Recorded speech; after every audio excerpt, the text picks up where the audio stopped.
Hello,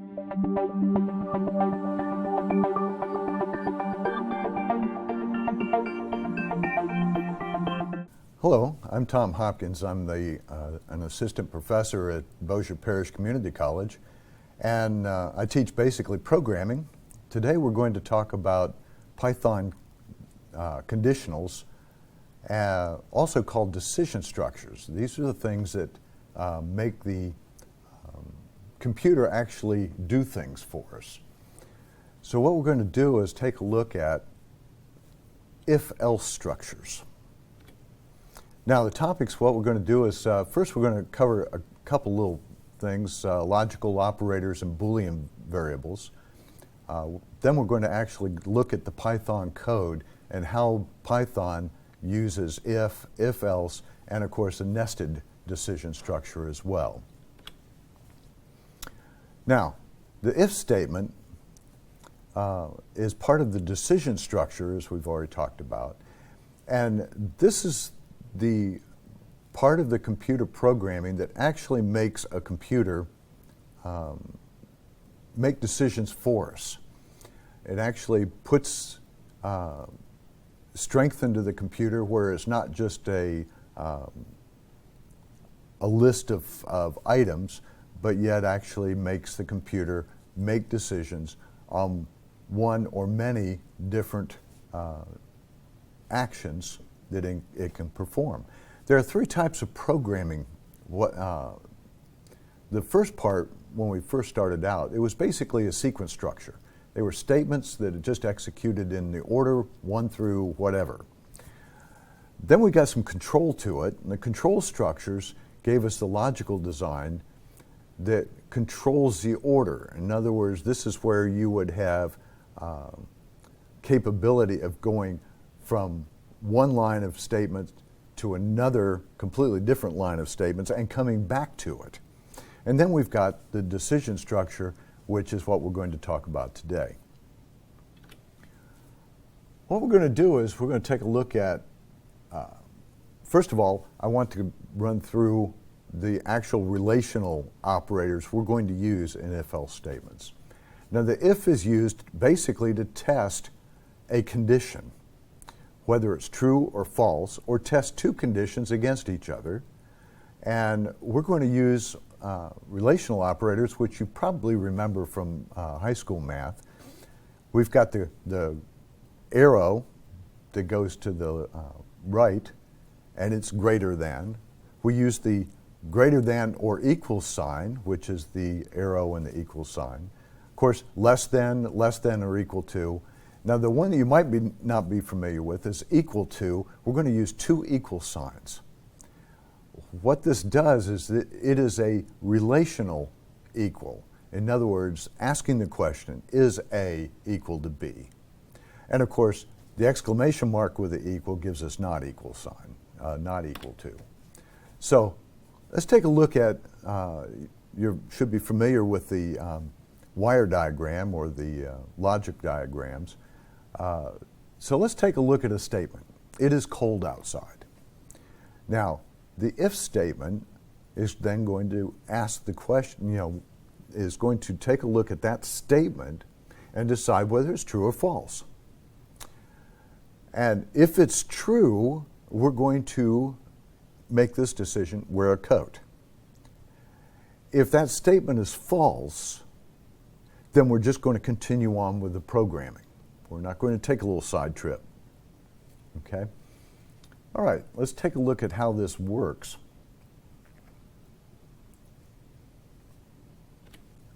So let's look at the algorithm. Now remember, algorithm is not the programming language itself.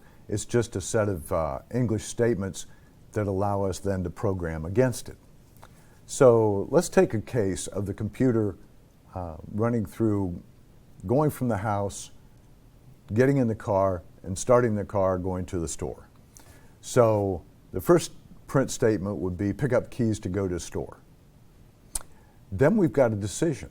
If it is cold outside equals true, get coat from closet, put on coat, and then we continue with the rest of the sequence programming lines. Continue outside, print get in the car, print start car. Now, notice that this is what we call a Boolean. Boolean logic takes a look, mostly for computers, we look at, is it true or is it false? You have one of two choices. No other. It's not maybe. It's not could be. It's strictly just, is it true, the statement we have, is it true or is it false? If it's true, do this. If it's false, do something else. So here's the algorithm. Now let's look at Python itself, the way the language is actually written. Now, this is the actual language and the actual code of Python for an if statement. Now, the first thing we're going to do is we're going to make a variable called cold, and you can see it right here. You can see the cold right there. And we're going to make that equal to a user input. So since this is just a true or false, in other words, it's just text, we don't need to declare any data type because inputs, remember, are always text. So we're going to ask for a user input, and we're going to ask, is it cold outside, true or false? Now we're going to give the user a choice of what answer to give us. They hopefully will type capital T or capital F. Then we're going to print our statements as the algorithm puts together, pick up keys to go to store, and then if cold is equal, and notice that we have two equal signs to make it relational, is equal to T, because it's text, we're going to put it in double quotes. If that statement is true, cold is equal to true, print get coat from closet, and print put on coat. Now I've added from if, I've added the from if right here, just so when it prints and we run this, you'll see that it actually comes from the if statement. And then we've got print continue outside, get in car, drive car, start car, drive to store. Okay, well let's take a look at how this looks on Python itself. Now remember when we opened up Python, Python then has that first screen. We're going to go and file, new file, and then we're going to type, and this is the one that's got the run in it, up here on the top. Let me get this out of the way. And so now you can see that right up here, this is the one that's got the menu item run. We've got cold is equal to an input, is it cold outside? So the user has to answer a question, and let's say it's true. If it's true, then get a coat from the closet, put on coat. Now if we run this, let's see. Notice that the print statements are straightforward. There's really nothing here. The one thing about the if statement that you have to remember is an if statement ends with a colon. This will automatically, when you hit the enter key like this, it will automatically indent the if statements that go with it. Now if we run this,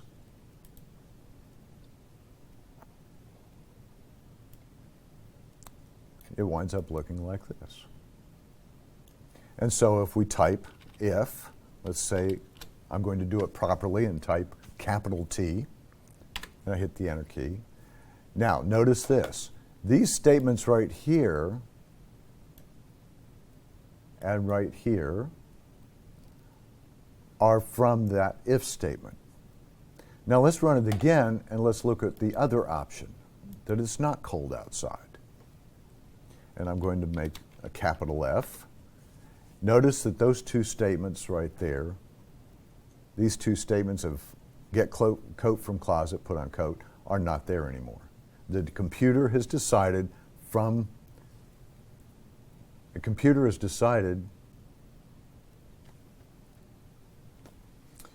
your input which set of statements we're going to use.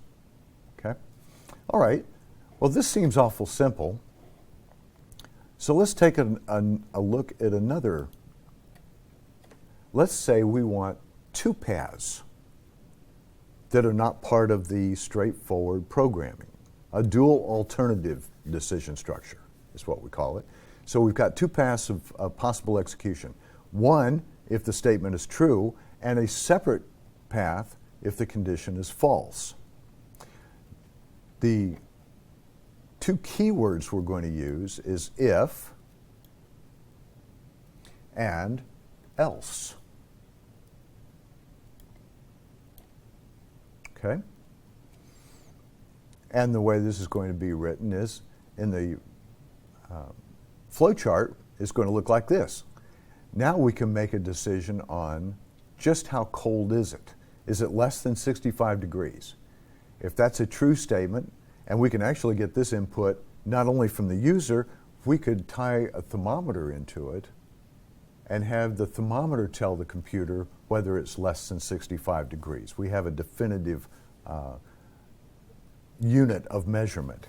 So if it's less than 65 degrees, and that's true, wear a coat.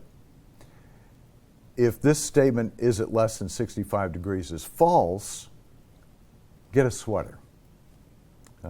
I'll use that from my wife's idea because she always carries a sweater. She's always cold. Now, either case then, once we've done one of these two statements, then we will continue on with the rest of the programming. Let's take a look at how it looks in the Python code. We've got cold equals input, just like we did before. Is it cold outside? Print, pick up keys to go to store. If it's cold, and that's true, get coat, put on coat.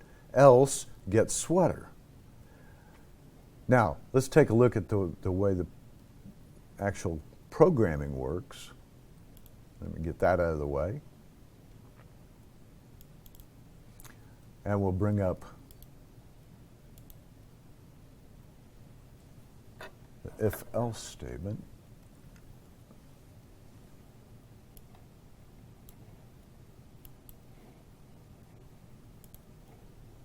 Here we go. Okay, let's take a look at this one. Now this goes along with the algorithm that we wrote. Okay, I've got a temperature or a temp variable, and it's this time you notice I've got int for integer, input, and then I've asked what is the temperature outside. Print, pick up keys to go to store. This is the normal part of it, the regular programming.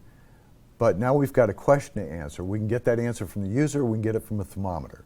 Okay, if temp is less than 65 degrees, get a coat. Else, get a sweater, which means that it must not be less than 65 degrees. And then we print the rest of the programming. Okay, let's run it and see what this one looks like. Now we've got a question. What is the temp outside? And I'm going to tell it it's 64 degrees. That should make it less. And if you'll notice right here, the computer has actually made that decision from the if statement here, get coat, put on coat, and then it says continue outside, get in car, drive car, start car and drive to store. Okay, let's run it again.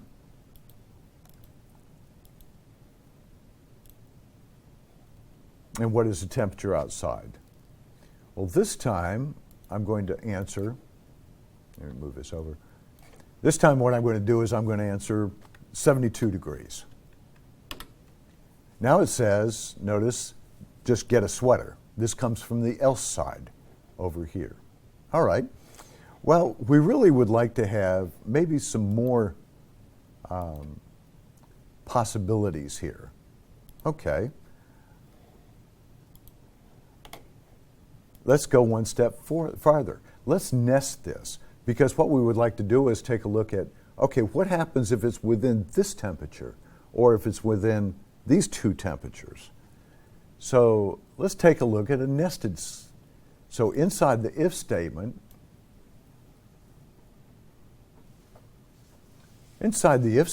we can now run another if with its print statement, another else with a print statement, and of course this else then will belong to this if up here.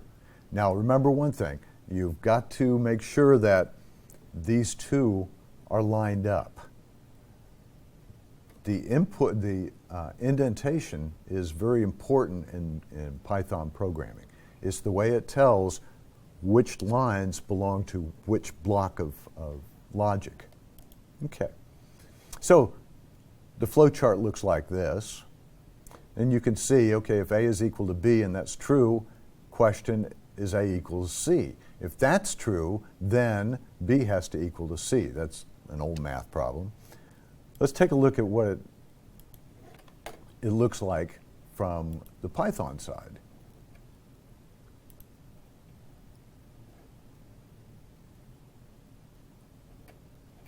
Okay, let's take a look at this one.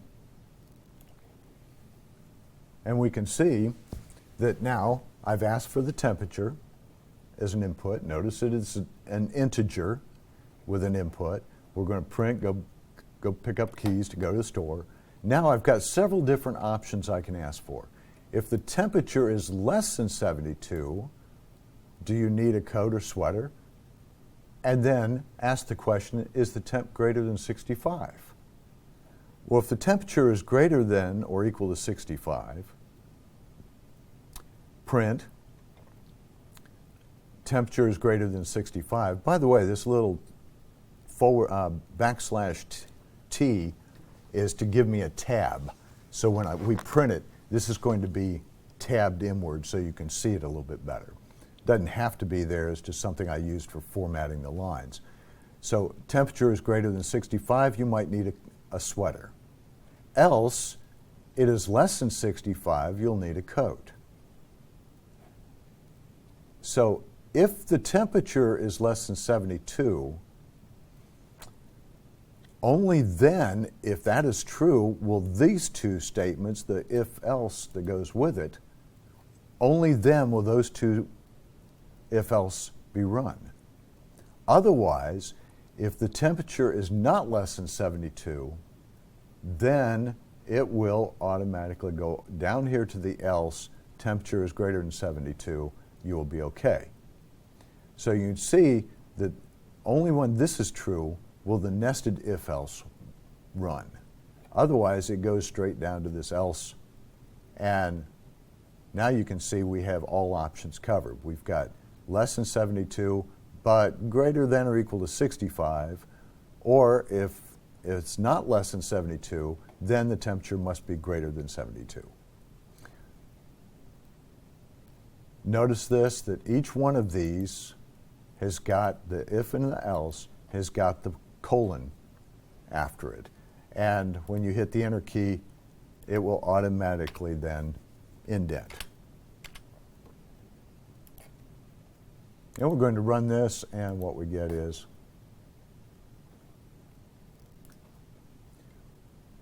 once again, we're going to take this from the user or from a thermometer. What is the temperature outside? And I'm going to say it's 65. Now remember, on the second if-else, we covered the option if it is equal to 65.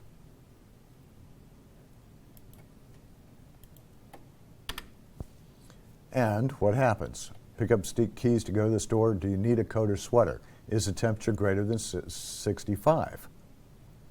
And you can see it from over here where we get it from. And then you might need a sweater. Continue outside, get in the car. The other option we've got, let's run it and see what happens if the temperature is 73 or 76. So it's not less than 72. Notice that it goes down here to the else statement and doesn't even print the if-else. Okay? All right. Let's take a look at the last part of this.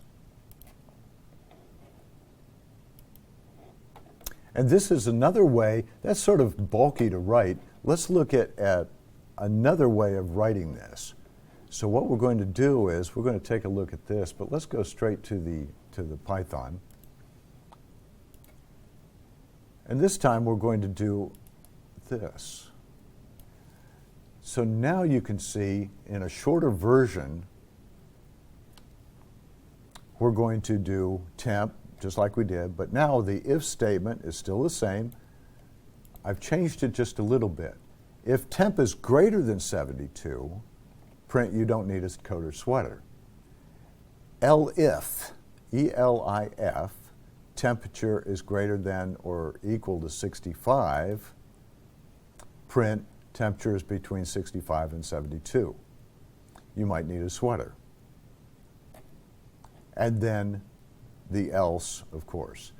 If the temperature is not greater than 72, then it will skip the elif and go down to here.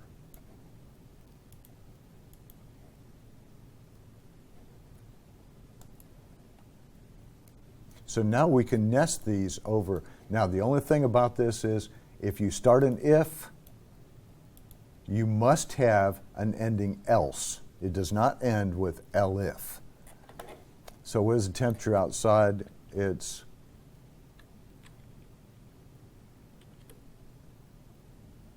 (71).